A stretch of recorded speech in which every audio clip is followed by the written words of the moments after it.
Put this together last minute, meaning I just have some random notes. I think Dad would be proud of that. He was a big fan of doing stuff last minute. You can ask his colleagues. Lori knows that very intimately. So in honor of Dad, I don't really have this planned. So let's see how it goes. Thank you all for coming today, especially those who made a long drive from Birmingham or Atlanta and people who flew in, changed their flights early from vacation in Colorado, flew down from Massachusetts and DC and Florida. It really means a lot. For those who don't know why we decided to have his memorial randomly at a pavilion, it's not very random. This pavilion was actually created and is in honor of my granddaddy, Dad's dad, John Tcherneshoff, and we had his memorial here 8 years ago. So we talked about it with Dad before he passed and thought this would be a perfect place to honor Dad also. And thank you everyone for your great shirts. We have so many amazing Alabama shirts, and I know most of you wearing them are Auburn fans. So roll tide and thank you. I told Lori, Dad's colleague, that if he had known what it would have taken for her to wear an Alabama shirt, he probably would have died sooner. And I did not follow the dress code for a specific reason. Dad knows I'm an Alabama fan, first and foremost. But secondly, I'm wearing a Dumb and Dumber shirt. It was one of Dad's favorite movies. We bought these matching shirts 3 years ago when Grandma and Papa John were visiting us. Dad was pumped about it. Anything he could do with me, he wanted to do. So we got these cool shirts, and then he proceeded to get mad at me because I wouldn't wear them to nice restaurants with him. We went to a very fancy restaurant with my boyfriend told me last summer. Dad was so upset because he wore his Dumb and Dumber shirt, but I wouldn't. I wanted to wear a dress, it's a nice restaurant. This is what he wanted me to wear. But I wore it a lot with him matching. I wore it when he got out of the hospital one day, and we had these matching shirts, so I wore this in honor of him. Okay, so when Dad realized that he was most likely terminally ill last year, he wanted to watch all of his favorite movies with me and Mom. And so last September, we spent a week watching all of his favorite movies every night. Mom and I are not movie people, but Dad is, so it was a long week. But we watched a lot of great movies. We watched Forrest Gump, of course. We watched Patch Adams, which Dad loved more than anything. And one of Dad's, I'm not used to being in front of a microphone. I just have a loud Tcherneshoff voice. One of Dad's favorite parts of that movie, if you haven't seen it, is when Patch Adams is trying to make someone feel more lighter about passing away. And so they make jokes of other ways you can say someone has died. Dad thought this was the greatest thing ever since he had just found out he was probably going to pass soon. And so he wanted me and Mom to sit with him and come up with a list of saying funny ways that he has died. So, I will now read that list that Dad helped me put together. So, thank you for joining us. Kirk Tcherneshoff is no longer with us. He has ceased to be, bereft of life. He rests in peace. He has kicked the bucket, hopped the twig, bit the dust, snuffed it, breathed his last, started pushing up Daisy, paying his debt to nature, enjoying life's big sleep, blinking for an exceptionally long period of time, become a worm buffet, one of our favorites, shuffled off this mortal coil, and has gone to meet the great head of light in the sky. And I would be amiss if I did not read that for Dad.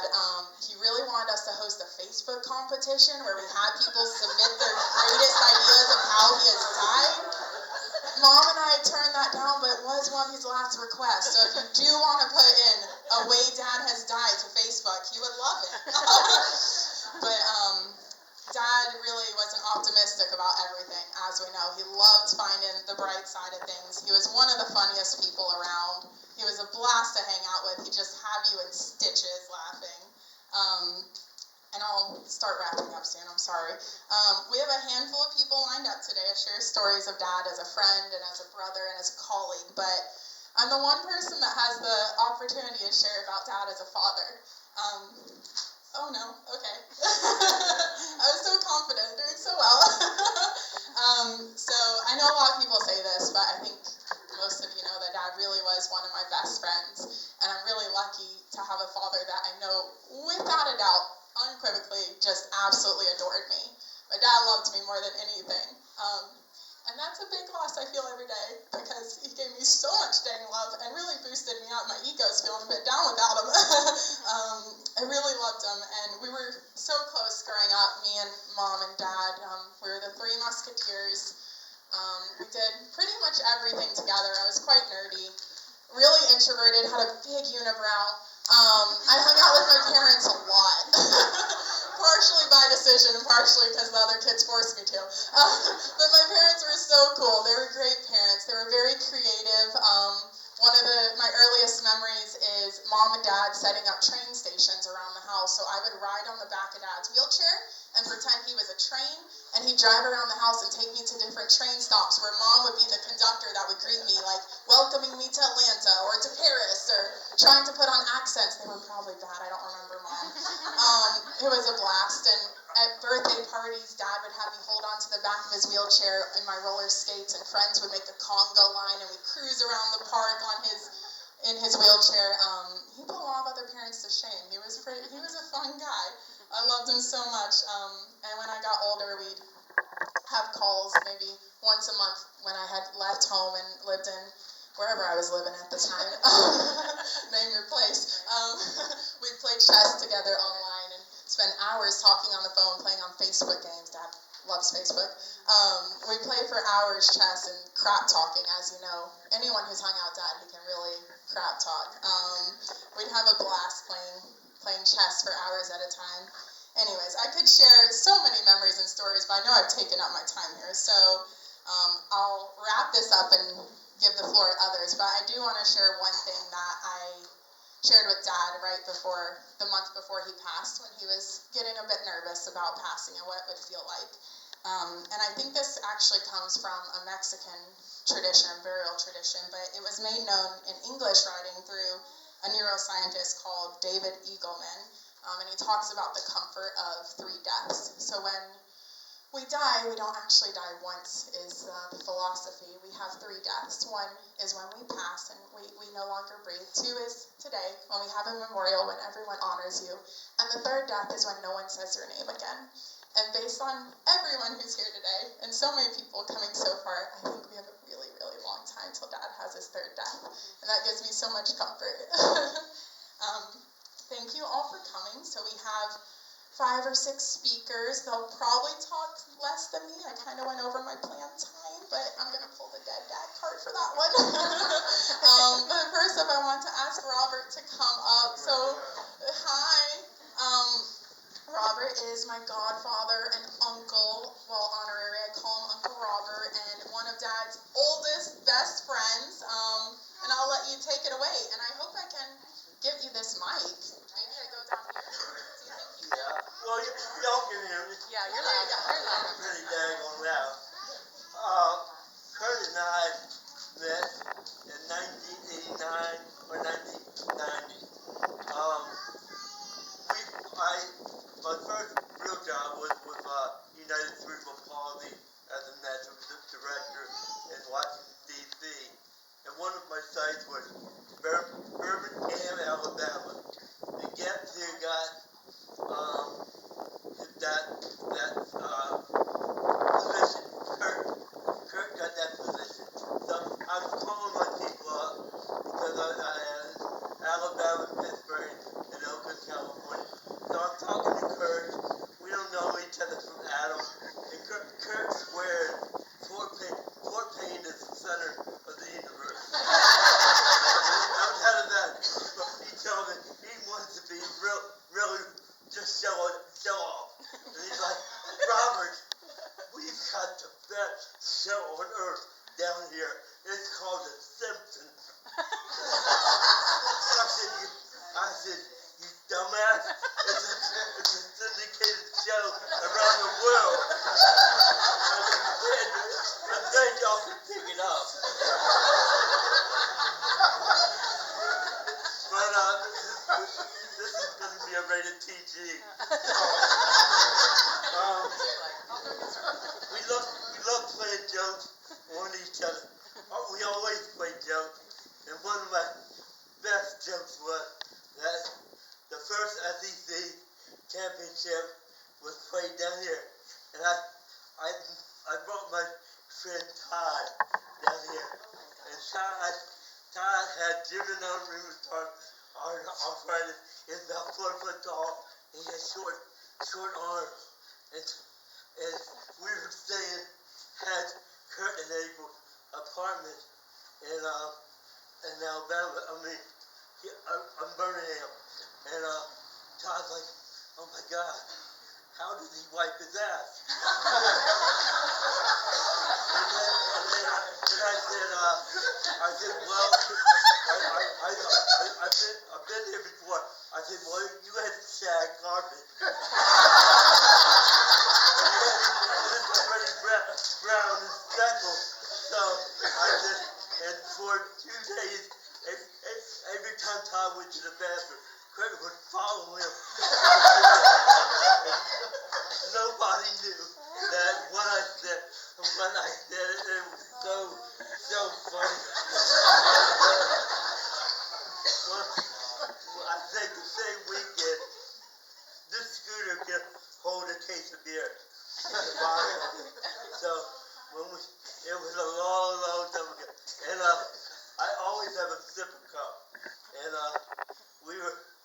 you all know that I'm not going to be politically correct. Crippled people can have blankets. They always have blankets over their lap. So I had the blanket hiding the beer. It had nothing to do with my lap. So I said, "Hey, April, my cup is empty." She said, what am I going to do? She said, "There's a cop right behind me." I said, "Well, bring under the blankets. Just open my cup and open the beer and pour it." And she started pouring. I started yelling, and she kept pouring. She poured a whole 12-ounce beer right in my crotch. It was the coldest day in Birmingham.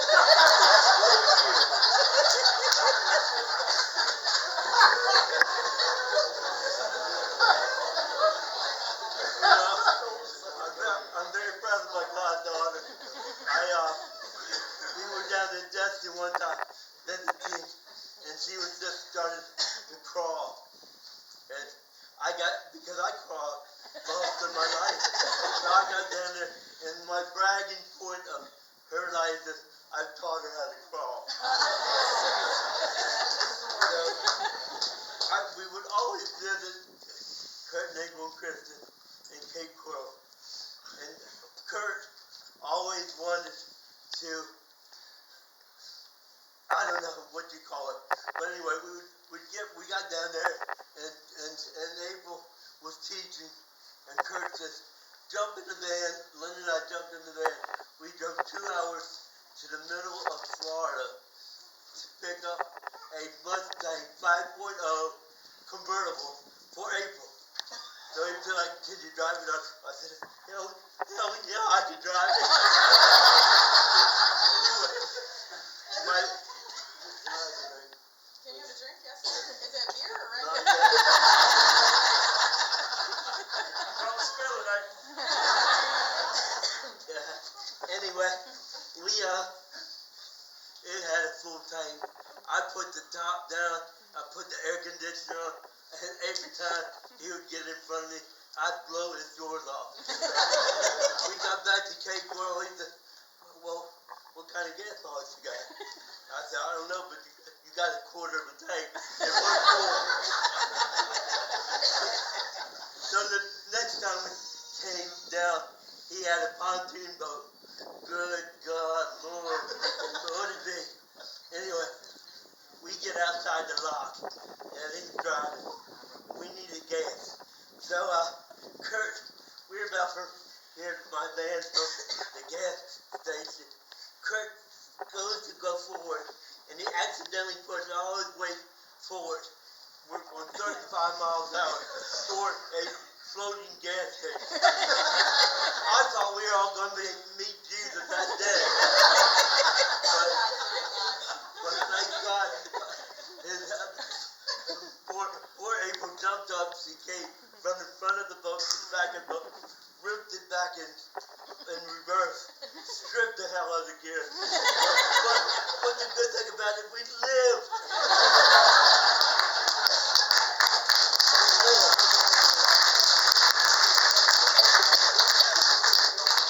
And I'll never forget another time we came down, and he bought me a Corvette.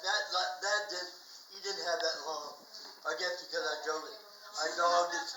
But anyway, I'm not worried about time. I want to roast Kirk, and Kirk knows it. So anyway, we took cruises all the time together. We loved our cruises, good God. But Kirk was the best daggone free card player in the world.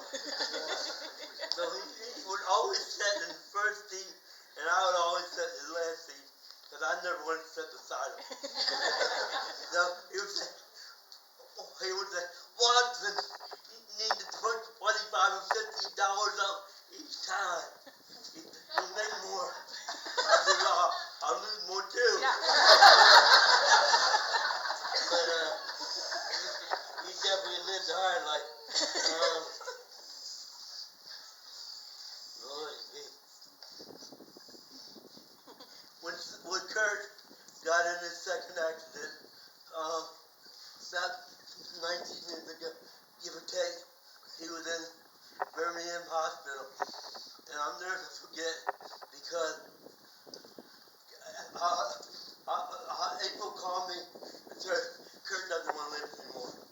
I said, the hell with that? I got on the plane. I went to Birmingham, spent 10 days beside him on at his bed. I didn't stay in his hotel. I stayed at the Marriott across the street at night. But we argued so much. It was the year that Obama was winning the primary, and we just went back and forth all the time. We had a good time. I mean, we fought, we argued, but we always laughed, and we always had fun. But I'll never forget, I went to PT with them, and they were stretching every arm and every leg, and they're like, I said, excuse me, do you know he was a quad before he got it?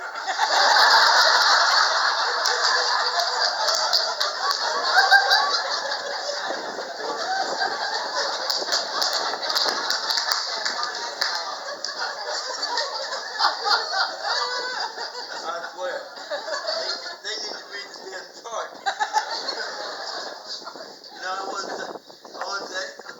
His wife April was always there for him through thick and thin and throughout the end. And his daughter, Kristen, was always there. One thing that I will always agree with Kirk is quality of life.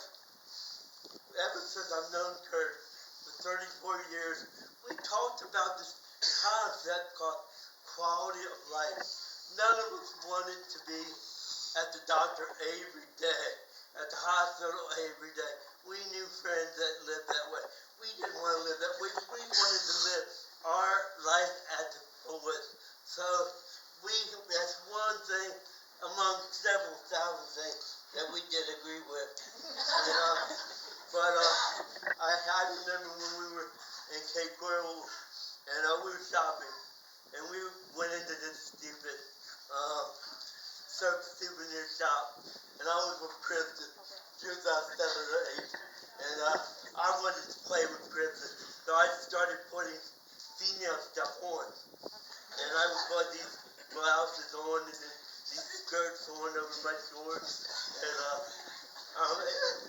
Kristen had a great time. But It's actually the first story I told Tommy about you. oh, really? Oh, great, yeah, okay. I'm a cross-dresser. Yeah, just over my underwear. But last story I really wanted to tell was we were in Orlando at a conference, and Kurt and I, it's no secret, I guess you could tell, when we got off work, we drank. And we were at this bar, or Jägermeister. I thought it was like a mouse trap or something. I never heard of a Jägermeister. But we started downing those Jägermeisters. Kirk started slurring. And now, I always slur, so I get a 10-point handicap. So, I always slur. So, anyway, it got to the point, Kirk could hardly drive his wheelchair, and his special care attendant was at the hotel about 4 blocks away. And I said, oh, good God, how are we going to do this? So I turned my scooter around, turned my front light on, I turned the light on, I said, follow the light. So 4 blocks, it was a long damn 4 blocks. I followed the light. Well, I have no doubt, in his last minutes, he followed the light to heaven. And he's up there with his father, and they're doing whatever they love to do. And then he's up there with a lot of our other close friends. And I'm so happy, Kirk lives a life worth living. And we need to take a page out of his life that, you know what? If somebody asks you to do something, do it. You want to go on a cruise? Yeah. You want to go skydiving? Yeah. You want to jump off a bridge? Yeah. But now I had fun for it, Dad. But I mean, I'm not stupid. But you have to always say yes. But I'll tell you what, Kristen, April, and Kirk, definitely my Southern family. I've loved them to death.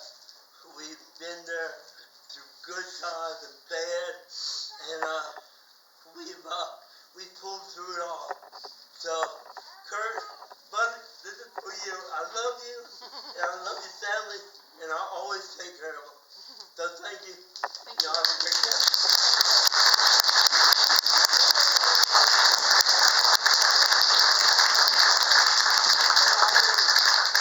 Robert, I think you almost sent my mom to an early grave with a heart attack over those stories you shared. Okay, we have a handful of other people for something, but we'll have more professional and G-rated stories coming in, I think. I don't know. I didn't screen these speeches. I probably should have. No, thank you.